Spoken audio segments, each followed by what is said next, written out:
اس دنیا میں جتنے بھی انسان ہیں انہیں اپنی زندگی میں مختلف تکالیف اور پریشانیاں پیش آتی رہتی ہیں۔ کبھی جسمانی تکالیف، کبھی مالی پریشانیاں، کبھی گھریلو ٹینشنیں، کبھی لوگوں کی طرف سے باتیں سننے کی پریشانی، کبھی اور لوگوں کی طرف سے تکلیف پہنچنے کی پریشانیاں پیش آتی رہتی ہیں، اور یہ ہر ایک کو آتی ہیں اور پوری زندگی پیش آتی ہیں۔ قرآن کریم میں اللہ تعالیٰ نے ہمیں پہلے بتا دیا ان کے بارے میں، فرمایا وَلَنَبْلُوَنَّكُمْ بِشَيْءٍ مِّنَ الْخَوْفِ وَالْجُوعِ وَنَقْصٍ مِّنَ الْأَمْوَالِ وَالْأَنفُسِ وَالثَّمَرَاتِ وَبَشِّرِ الصَّابِرِينَ الَّذِينَ إِذَا أَصَابَتْهُمْ مُصِيبَةٌ قَالُوا إِنَّا لِلَّهِ وَإِنَّا إِلَيْهِ رَاجِعُونَ أُولَٰئِكَ عَلَيْهِمْ صَلَوَاتٌ مِّن رَّبِّهِمْ وَرَحْمَةٌ وَأُولَٰئِكَ هُمُ الْمُهْتَدُونَ۔ اللہ تعالیٰ نے فرمایا ہم ضرور تمہاری آزمائش کریں گے، کچھ خوف کے ذریعے اور کچھ بھوک کے ذریعے، کچھ جانوں مالوں اور پھلوں میں کمی کے ذریعے۔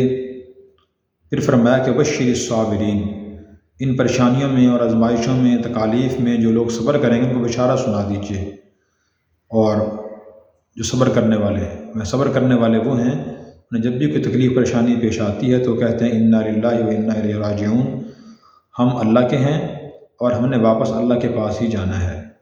تو اللہ نے فرمایا جو لوگ پریشانیوں میں اور تکالیف میں انا للہ پڑھتے ہیں اور نظریہ خیال یہ رکھتے ہیں کہ اللہ کی طرف سے تکلیف پریشانی پیش آئی ہے، اللہ بھیج سکتے ہیں، ہم اللہ کی مخلوق ہیں، اللہ جو چاہیں تکلیف پریشانی بھیج دیں، اور زبان سے یہ کہتے ہیں، فرمایا کہ ان لوگوں پہ اللہ کی خاص اور عام رحمتیں برکتیں نازل ہوتی ہیں اور یہی لوگ ہدایت یافتہ ہیں۔ اس لیے دنیا میں تکالیف پریشانیاں پیش آتی ہیں، کسی آدمی میں تکلیف پریشانی آ رہی ہو تو وہ بہت زیادہ پریشان نہ ہو، ٹینشن میں مبتلا نہ ہو۔ بعض آدمی سوچ کے پریشان ہو جاتے ہیں کہ جی مجھ پر ہی تکالیف کیوں آ رہی ہیں، مجھ پر ہی پریشانیاں کیوں آ رہی ہیں۔ بھئی صرف آپ پہ نہیں آ رہی، سب پہ آئی ہیں۔ حدیث میں آتا ہے اشد البلاء انبیاء، سب سے زیادہ تکالیف اور بلائیں انبیاء علیہ السلام پہ آتی ہیں، ثم الامثل فالامثل۔ اور پھر جو جتنا حضور کے سیرت و کردار میں مشابہ ہوتا ہے دینی لحاظ سے، عملی لحاظ سے، اس پر بھی تکالیف آتی ہیں۔ حضور پہ ہر طرح کی تکالیف آئی ہیں، ہر طرح کی پریشانیاں۔ آپ سیرت النبی پڑھ کے دیکھیں، سیرت رسول پڑھ کے دیکھیں تو ہر طرح کی تکالیف پیش آئی ہیں آپ پر۔ ایک حدیث میں آتا ہے کہ مرتبہ نبی کریم صلی اللہ علیہ وسلم رات کو چارپائی پہ لیٹے ہوئے تھے اور اپنا پیٹ مبارک آپ نے، جو چارپائی کی لکڑی ہوتی ہے جسے باہیں کہا جاتا ہے تو بازو کہا جاتا ہے، تو اس پر آپ نے اپنا پیٹ لگایا ہوا تھا زور سے۔ حضرت اماں عائشہ رضی اللہ عنہ نے پوچھا کہ یا رسول اللہ یہ آپ کیا کر رہے ہیں؟ تو آپ نے فرمایا کہ بھوک کی شدت پریشان کر رہی ہے، اس وجہ سے میں اپنا پیٹ اس چارپائی کی لکڑی کے ساتھ لگا رہا ہوں تاکہ پیٹ ذرا پیچھے ہو جائے اور بھوک محسوس نہ ہو۔ اتنی بھوک اور اتنی غربت۔ ایک اور حدیث میں آتا ہے عبداللہ بن عمر رضی اللہ عنہ حضور کے ساتھ تھے تو حضور ایک درخت کے پاس تشریف لے گئے، کھجور کا درخت تھا، اور جو کھجوریں نیچے گری ہوئی تھیں وہ آپ نے اٹھائیں اور دھو کے اور صاف کر کے آپ کھا رہے تھے۔ حضرت عبداللہ سے آپ نے فرمایا کہ آپ نہیں کھاتے؟ انہوں نے کہا یا رسول اللہ مجھے بھوک نہیں ہے۔ تو آپ نے فرمایا میں نے تو 3 دن سے کھانا نہیں کھایا، مجھے تو بھوک لگی ہوئی ہے۔ جو کھجوریں نیچے گری ہوتی تھی تو عرب کے یہاں اہل عرب کسی کے اٹھانے سے منع نہیں کرتے تھے، کوئی بھی اٹھا سکتا ہے انہیں کھا سکتا ہے، اس لیے حضور وہ کھا رہے تھے۔ آپ اندازہ فرمائیں شروع میں اتنی غربت تھی۔ ان 2 واقعات سے معلوم ہوا کہ شروع میں آپ صلی اللہ علیہ وسلم کی معاشی حالت بہت زیادہ کمزور تھی اور آپ غریب اور نادار تھے، اور اتنی تکلیف اور پریشانی آپ نے برداشت کی ہے۔ جو آدمی مفلس ہو، تنگ دست ہو، تو چاہیے اپنے نبی کی سیرت کو پڑھے۔ جب وہ پڑھے گا اور سنے گا اور سمجھے گا تو اس کی پریشانی دور ہو جائے گی، میں اتنا غریب کیوں ہوں، اتنا نادار کیوں ہوں۔ اسی طرح جب تکلیف پریشانی پیش آئے تو ہمیں کیا کرنا چاہیے؟ قرآن کریم میں اللہ نے فرمایا استعینوا بالصبر والصلاۃ، کہ صبر اور مدد اور نماز کے ذریعے مدد حاصل کرو۔ ان اللہ مع الصابرین، بے شک اللہ صبر کرنے والوں کے ساتھی ہے۔ صبر کا مطلب کیا ہے؟ تو شریعت میں صبر کرنے کا مطلب سمجھ لیں، قرآن و سنت کی زبان میں صبر کا مطلب ہوتا ہے کہ 3 کام کرنا۔ نمبر 1، اپنے آپ کو غلط خیالات اور غلط کاموں سے روکنا۔ دل میں، دماغ میں غلط خیالات آ رہے ہیں، میں فلاں کو نقصان پہنچاؤں، معاذ اللہ چوری کروں، دھوکہ دوں، غیبت کروں، اس کو بدنام کروں، اس کا راز فاش کروں، تو اس وقت خود کو روکنا۔ ایک تو صبر یہ ہے۔ نمبر 2، جب آدمی پہ مصیبتیں، تکالیف اور پریشانیاں آئیں تو زبان سے اللہ کا شکوہ شکایت نہ کرے کہ یا اللہ آپ نے تکلیف کیوں بھیجی تھی، یا اللہ پریشانی کیوں بھیجی دی آپ نے۔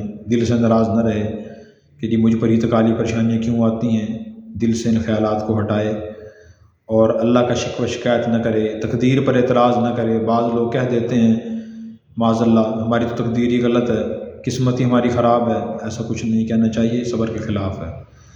اور صبر کا مطلب تیسرا یہ ہے کہ جب کوئی فرض واجب کام کرنے کا موقع آئے اور اس وقت دل نہ چاہے، مثلا نماز کا وقت ہو گیا لیکن نماز پڑھنے کو دل نہیں چاہتا، کسی کا حق ہم نے دینا ہے اور ہم دینے کی پوزیشن میں بھی ہیں لیکن دینے کو دل نہیں چاہ رہا، دل میں خیال آ رہا ہے تھوڑا سا اور لمبا کر دوں، ٹال مٹول کروں، تھوڑا سا پریشان کروں، چکر لگواؤں اس کے، اس وقت ان خیالات کو روکنا اور سوچنا کہ نہیں، انسانیت سے خیر خواہی ہمدردی کا ہمیں حکم ہے، جس کا حق میں نے دینا ہے اچھے طریقے سے دینا چاہیے۔ حدیث میں آتا ہے ان اللہ کتب الاحسان فی کل شیء، اللہ تعالیٰ نے ہر چیز میں اچھائی اور اچھا رویہ اختیار کرنا فرض قرار دے دیا ہے۔ جس کا حق آدمی نے دینا ہو جلدی دے، اچھے طریقے سے دے، نماز پڑھنی ہو اچھے طریقے سے پڑھے، تو اس وقت غلط خیالات کو روکنا یہ صبر ہے۔ یہ صبر ان 3 موقعوں پہ اور 3 مقامات پہ صبر کرنا اسی طرح فرض ہے جیسے شریعت میں نماز پڑھنا فرض ہے، اور اسی طرح اس کا حکم ہے جیسے نماز کا حکم ہے۔ قرآن کریم میں جیسے اللہ نے فرمایا اقیموا الصلاۃ آتوا الزکوٰۃ، نماز قائم کرو، الحمدللہ ہم نماز پڑھتے ہیں۔ فرمایا زکوٰۃ دو، مسلمان زکوٰۃ بھی دیتے ہیں، اور یہ فرمایا کہ حج عمرہ کرو تو لوگ حج بھی کرتے ہیں، حج کرنا فرض ہے صاحب استطاعت پہ، زکوٰۃ بھی دیتے ہیں۔ اسی طرح قرآن کریم میں اللہ تعالیٰ نے بہت سی آیات میں صبر کا بھی حکم فرمایا۔ سورہ مدثر میں فرمایا وَلِرَبِّكَ فَاصْبِرْ، اپنے رب کے لیے صبر کیجیے، اور سورہ مزمل میں فرمایا وَاصْبِرْ عَلَىٰ مَا يَقُولُونَ وَاهْجُرْهُمْ هَجْرًا جَمِيلًا، کہ آپ صبر کیجیے ان باتوں پر جو لوگ کہہ رہے ہیں۔ لوگ تکلیف دہ باتیں کہتے ہیں، الزام تراشی کرتے ہیں، جھوٹے الزام لگاتے ہیں، بدنام کرتے ہیں، اعراض فاش کرتے ہیں، فرمایا یہ تکلیف دہ باتیں کہتے ہیں، تانے دیتے ہیں، میں جو لوگ باتیں کہہ رہا ہوں پر صبر کیجیے اور ایسے لوگوں سے اچھے طریقے سے کنارہ کشی اختیار کیجیے۔ تو صبر بھی فرض ہے اور اس کی بھی انسان کو عادت ڈالنی چاہیے۔ اگر صبر کی زندگی آدمی کی بن جائے تو پھر اس میں کافی آسانیاں پیدا ہو جاتی ہیں۔ صبر نہ ہو، بے صبری کا مظاہرہ ہو، کسی نے کوئی بات کی آدمی آگ بگولا ہو گیا، فلاں نے یہ بات کیوں کہی، میں جا کے ابھی لڑتا ہوں اس سے، فلاں نے یہ کام کیوں کیا، میں بھی پوچھتا ہوں اس سے کیوں کیا اس نے یہ کام۔